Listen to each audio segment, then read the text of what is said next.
বেগম খালেদা জিয়ার শারীরিক অবস্থার তেমন উন্নতি নেই। কিছুটা বেড়েছে হৃদযন্ত্রের জটিলতা। কিডনির কার্যকারিতা ঠিক রাখতে প্রতিদিনই ডায়ালাইসিস করাতে হচ্ছে। তেমন উন্নতি নেই ডায়াবেটিস, কিডনি, ফুসফুস সহ অন্য সমস্যারও। এই অবস্থায় আপাতত তাকে রাজধানীর এভারকেয়ার হাসপাতালে রেখে চিকিৎসা দেওয়ার সিদ্ধান্ত চিকিৎসক দলের। বিএনপি চেয়ারপারসনের শারীরিক অবস্থার পরিবর্তনগুলো নিবিড়ভাবে পর্যবেক্ষণ করছেন মেডিকেল বোর্ডের সদস্যরা।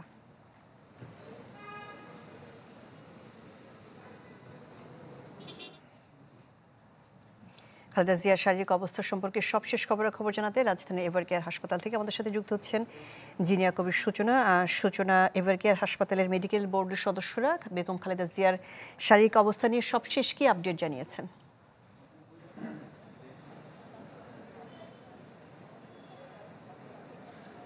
শাহনাজ, বিএনপি চেয়ারপারসন বেগম জিয়ার মেডিকেল বোর্ডের চিকিৎসকরা শনিবার সংবাদ সম্মেলনের মাধ্যমে গণমাধ্যম কর্মীদের জানান যে তার বিদেশে নেওয়ার ব্যাপারে তার শারীরিক অবস্থাকে সর্বোচ্চ গুরুত্ব দেওয়া হবে এবং রবিবার তার একটি সিটি স্ক্যান করা হয় এবং সেই সিটি স্ক্যানের রিপোর্টটি নর্মাল আসে।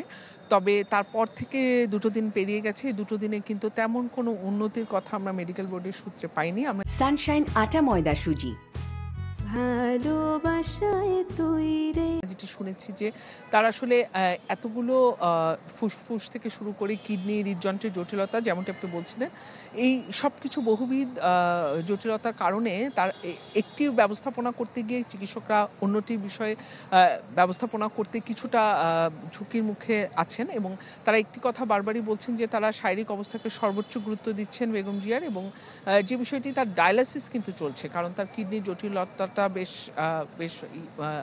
বেশ জটিল এবং তার কিডনিটা প্রায় নন ফাংশনাল তারা বলতে চাচ্ছে এবং এটি বেশ জটিল। এ কারণে প্রতিনিয়ত তার ডায়ালাইসিস হচ্ছে এবং মেডিকেল বোর্ড একটি কথাই কিন্তু বারবার বলতে চাচ্ছেন তার শারীরিক অবস্থা নিয়ে, যে তার শারীরিক অবস্থা বিবেচনায় তারা পরবর্তী সিদ্ধান্ত নেবেন। এবং জুবাইদা রহমান কিছুক্ষণ আগে হাসপাতালে এসে পৌঁছেছেন। ডাক্তার জুবাইদা রহমান বেগম জিয়ার পুত্রবধূ এবং তিনি মেডিকেল বোর্ডের অন্যতম একজন সদস্য এবং তিনি দফায় দফায় তিনি প্রতিদিনই হসপিটালে আসেন এবং মেডিকেল বোর্ডের চিকিৎসকদের সাথে বৈঠক করেন এবং তারপরে তার চিকিৎসা পরবর্তী বিভিন্ন সিদ্ধান্ত নেওয়া হয়। তবে মেডিকেল বোর্ড এখনো আনুষ্ঠানিকভাবে আমাদেরকে নতুন কোনো তথ্য বা আপডেট তার স্বাস্থ্যের ব্যাপারে দেয়নি। শাহনাজ। জি, সূচনা। বেগম খালেদা জিয়ার শারীরিক অবস্থা নিয়ে জানাচ্ছিলেন জিনিয়া কবির সূচনা।